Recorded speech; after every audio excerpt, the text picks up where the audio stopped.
Yeah, so we can talk about the next Guitar Cloud Symposium coming up on June. So is it on 1920? Is that right? Just the 2 days, isn't it, this time?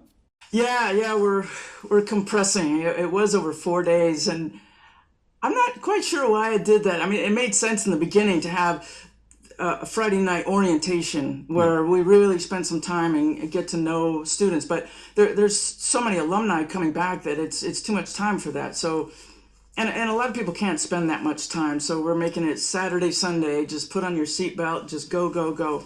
yeah, Including the Sunday sponsor giveaways. People win guitars and amps, and a Spark amp is going to go to someone.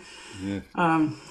Strings and straps and all kinds of fun stuff. And then Robin Ford is going to join us to as the icing on the cake to just hang out and talk about his career.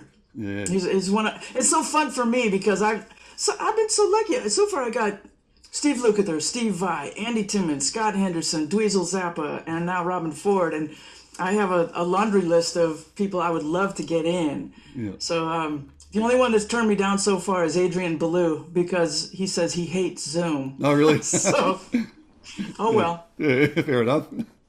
But I must say, like, Yeah. as you know, I attended the last one, and that Steve Lukather, that was the highlight of my life so far, I'd say. That was just incredible.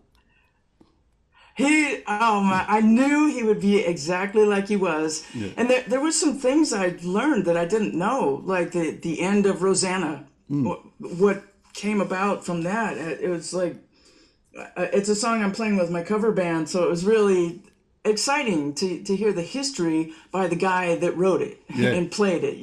exactly. So you never know. And Dweezil Zappa was another one where, God, we learned so much from him. And I think so much more than you would hear from an interview. Just the setting, the intimate setting of having students, I think helps people relax Yeah, because this is not going out to the public and it'll never go out to the public. So it's a kind of different environment. In fact, with Steve Lukather, I'd have to do a whole lot of editing to make it I was going to say that. for Yeah, public. yeah. There's some funny stories in there. I sent notes to two people's mothers, young girls. I go, you probably don't want them to see this. Yeah, no, he was great. But just just down to earth and his stories, his whole, it's just, it wasn't holding back. He was just going for it, and you could tell he just really meant everything he was saying. Oh, he's got decades of stories. Are you kidding? I mean, circling the globe for 30, 40 years. Yeah, And I have so much respect for him because he's one of those guys that there's not many people that could do what he's done. yeah, In that you throw him in the studio, high pressure situations, come up with parts. Well, I don't like that one. Come up with another one. Or read. He told one story about reading a chart that was just frightening, just fly shit, notes everywhere, and it was in the key of D flat. And it was one of the first times he played with an orchestra. And it was, I want to say Lee Ritenour, I think, was on the session, oh yeah, yeah, and he saw that Steve was sweating, and he could have let him just die on the vine. But at the last minute, he switched parts because Lee's part was super easy to read, and it saved him. wow, So he's forever in gratitude. yeah, And it's at moments like that Tommy Tedesco brought us in the sessions with him to see what it was like when we were students at Musicians Institute. And man, from that one session, I go, I have no interest in this. yeah, I mean, the pressure is insane. I yeah, want to play guitar. I want to be creative. I want to, grow and grow, but no thanks on that. Plus, I wasn't that great of a reader. yeah. So how about now? Do you do much reading now compared to I before? don't. No. No. I did spend a lot of time trying to get better, reading clarinet books and stuff and Charlie Parker solos, which the metronome is very slow when I'm reading a Charlie Parker solo. Yeah, But honestly, there's not much call for it in my career. At the most, I'll get. Well, actually, I got a session coming up in the next couple of days that I do have to read, but it's not on the spot. okay. I can take my time and learn it 4 bars at a time if I need to. I also worked for Cirque du Soleil, and they sent me charts when I was on the road and said, play these. They just want to know you got the basics down. And, Yeah, when you're not there live in the flesh, you can go, let's see, on the fourth fret is this note. Yeah. So, yeah, Yeah, I haven't been caught out too much having to read live. Yeah, no, that's all right. Now, like I said before, yeah, I did attend the last symposium, which was for me. I've told everyone this. I've been playing for 40 years, and that's probably the most I've learnt in my whole 40 years. Just the way, the different Wow. teachers, the different styles. Because I've been to a lot of different seminars, and it's pretty much at one style, the whole way through. But this one, I've never played gypsy jazz before. Before Mundo come along, and Yeah. then and even with the slides, some great tips from Greg as well, and then yourself with your little tips. It was incredible. It's super enlightening for all the students and the teachers. I learned some stuff about slide from Greg that I had no idea that's how you did it. Yep. And sometimes it's just one little thing like that in a weekend that just sends you on a different path altogether. And there's one guy I got my eye on that records for truefire.com. I can't remember his name. He's Indian American. East Asian Indian as opposed to American Indian. Okay. And his thing is basically transferring the sound of sitar to guitar. So you take some of those techniques so it sounds more Eastern. And I just love that, because it's so different and just adds a whole different spice to what you're able to do. So that's part of my long laundry list. Yeah. And I say that. Let's see. Well, Vicky has done some stuff on hybrid picking, and Vicky Genfan, who will be with us in 1920, and so did Angela Petrelli and maybe somebody else. But everybody has such a different approach with the same techniques. And now Prashant Aswani is going to be getting into hybrid picking. People don't know it's holding a pick and then using your fingers also to play. Greg Koch does that a lot. And Prashant's also going to get into improvisation and specifically focusing on question and answer phrasing. Okay. And, a lot of people wonder when they first get into improv, especially, how some people sound like they're telling a story, how there's tension and release as opposed to random notes when they're just learning their scales and arpeggios and stuff. And there are a few secrets to be unveiled. And I remember having that very same thought when I was listening to Blow by Blow, which I probably listened to Jeff Beck's biggest selling record at least 1,000 times, over and over and over and over. And it just, in the beginning, it just mystified me how it sounded so good. One is the tone, of course, and the note choices, but the phrasing, the breathing, which is something guitar players need to learn, because when you're playing a horn, unless you do circular breathing, you have to breathe. So your phrases are forced into taking a breath and making sense, where, some of the shredder guitar players can go all night with a wiggly and never stop. And it's just, it's just overload at some point. So, I can motor mouth, but I don't want to step on you if you got No, a that's plan all right. here. No, I was just going to say, I remember I tried the didgeridoo one time. That's the same thing with the circular breathing.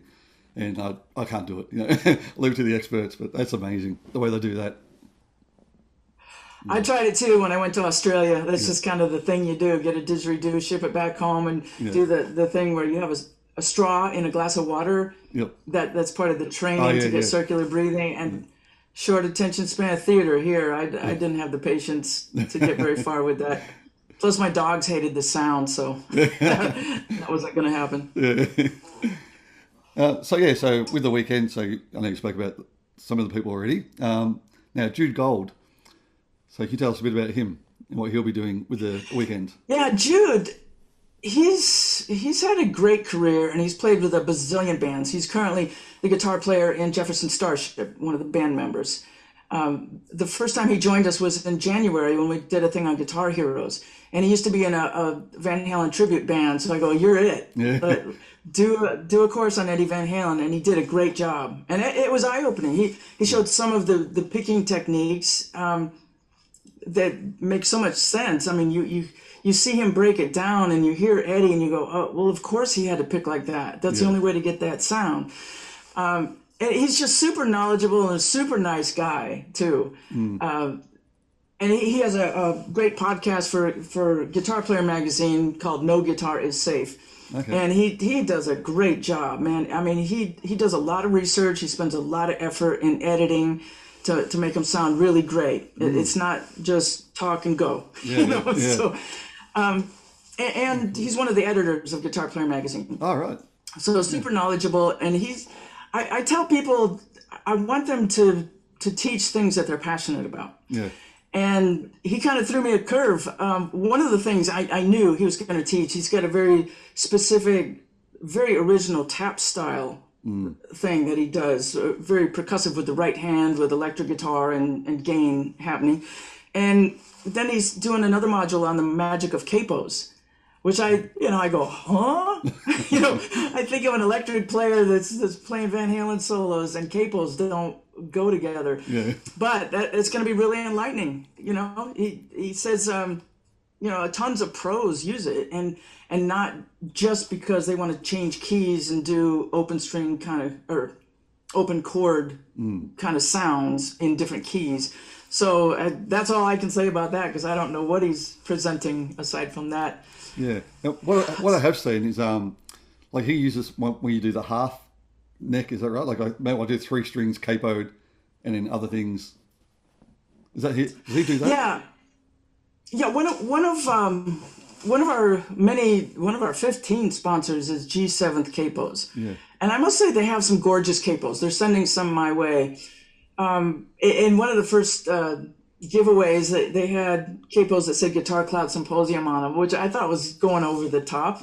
But they're really bending over backwards to accommodate people. And they do have capos that are 5-string, so you can have that open string, 6-string. Yeah. And another one that's, I think, 3 strings. Okay. Which would, makes a very interesting tuning when you strum across. Yeah. So I haven't done that in such a long time, but when I was a teenager, I used to experiment with open tunings, and it's so much fun because you're forced to use your ear because you don't know what notes you're playing. It's the scale forms that you're used to out the window. They don't work anymore. Yeah. So I think that's great ear training for writing, for one thing. Oh yeah. It's amazing. So I'm looking forward to that. All of these things, we're going to have a 1-year anniversary in August, and it keeps morphing with different players, and different players will come in and teach different offerings.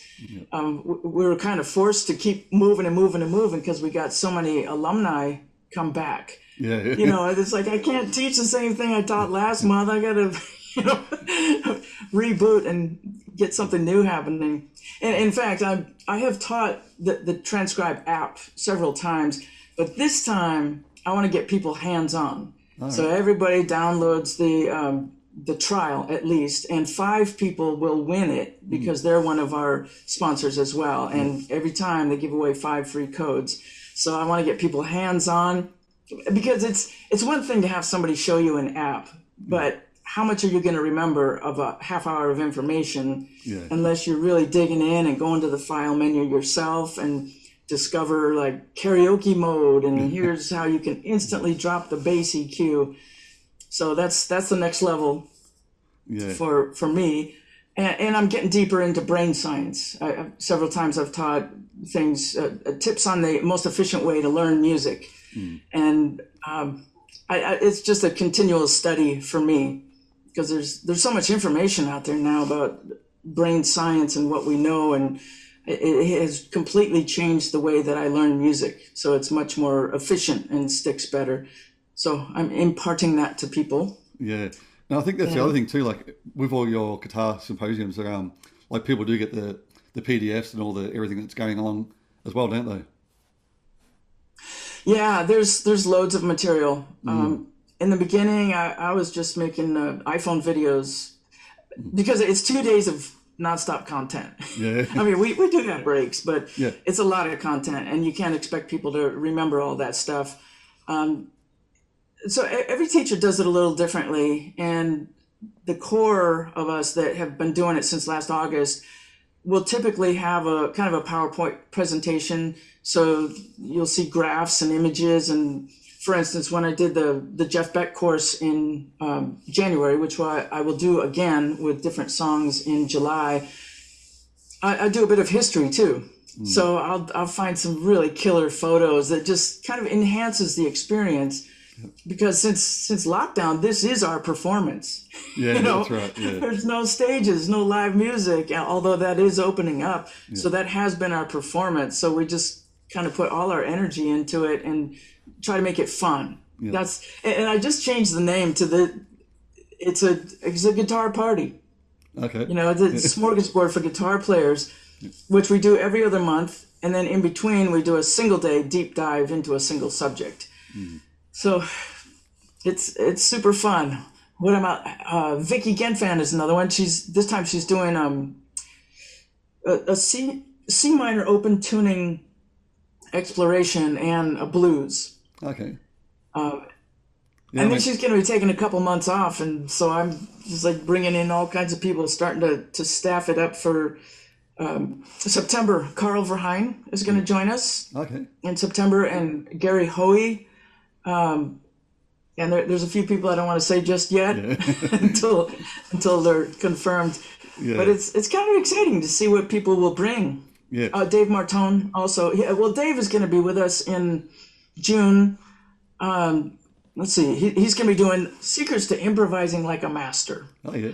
So that's he's a monster player, and he's going to be doing in July. He's going to be doing a module on Joe Satriani. Excellent. Yeah. He's hugely knowledgeable, monster player, and can play a lot of different styles: acoustic guitar, nylon string, you name it. He gigs all the time. I mean, before lockdown, I would see his gigs. I mean, I would be worn out gigging 4 days a week. He gigs pretty much 7 and multiple gigs a day. Yeah. It's just like he's a workhorse. But as you were saying before, like Vicky, she was another one from the last one I learned a lot from, just with that tapping the harmonics and through the chords or whatever else. That was great. Yeah, she's a great teacher and people love her, and I really always want to have an acoustic player. I mean, she's been with us every time since the beginning. In September, I'm going to have Andy McKee doing open tunings and percussive guitar.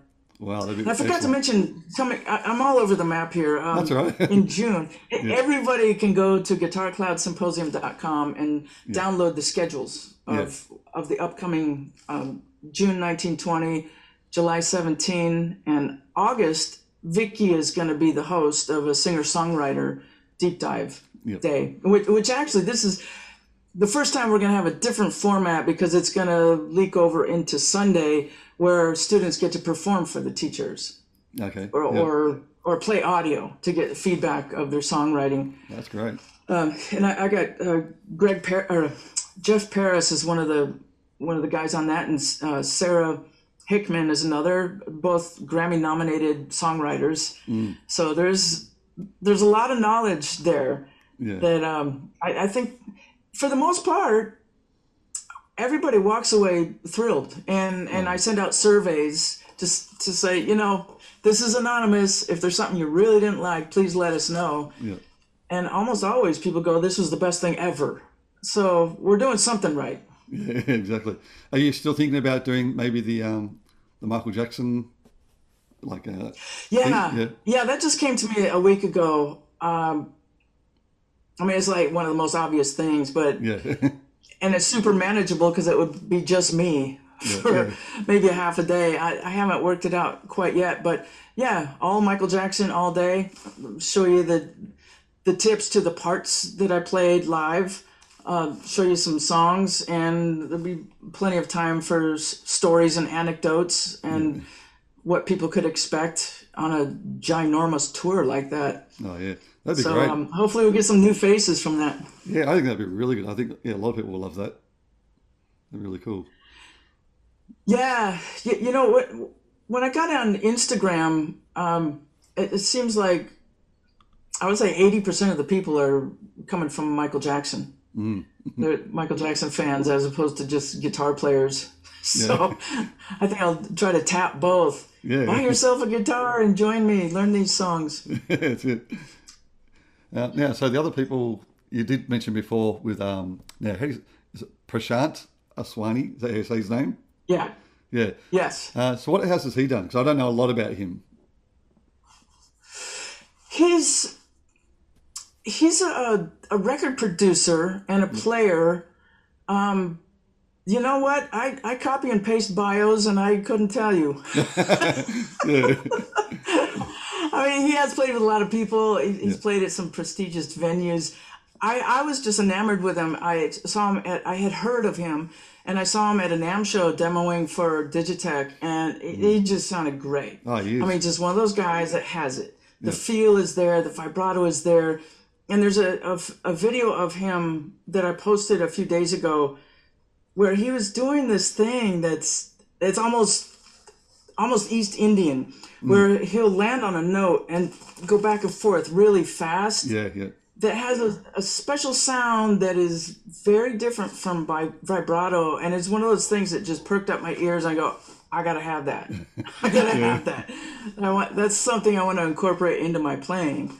Yeah, well, that's. And Greg Koch is going to join us again too. He's this time he's going to bring some chicken picking, which he's really great at, and what he calls beastly blues phrasing. Yeah.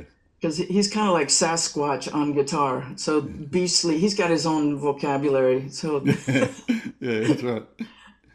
Yeah, but like he's one of the most entertaining guys you can find. So I love having him. I got a smile the whole time he teaches. Yeah, I've seen a lot of his live things he does. He's a great character.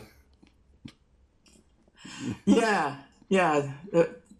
What's not to love about that guy? He's so good. I mean, he's one of those guys that is very comfortable in a lot of different genres. So I think, like we said before, for teachers and students, anyone can get something out of this. Absolutely. I mean, teachers have to keep coming up with new stuff all the time, exactly. right? Yeah, so sure. You come to one of our courses over a weekend, you have months and months of material to pass on to all of your students. Yeah. If you got 50 students, that guarantee will last you the next year, of stuff to pass on. Yeah. So I highly recommend it to any teachers out there. So, I mean, you never know. It could be like a tax deductible thing, to clear on tax, and hey, get a course done. Absolutely. Yes. Yeah, my tax guy taught me long ago that he's got a category called research, and that's research. Yep.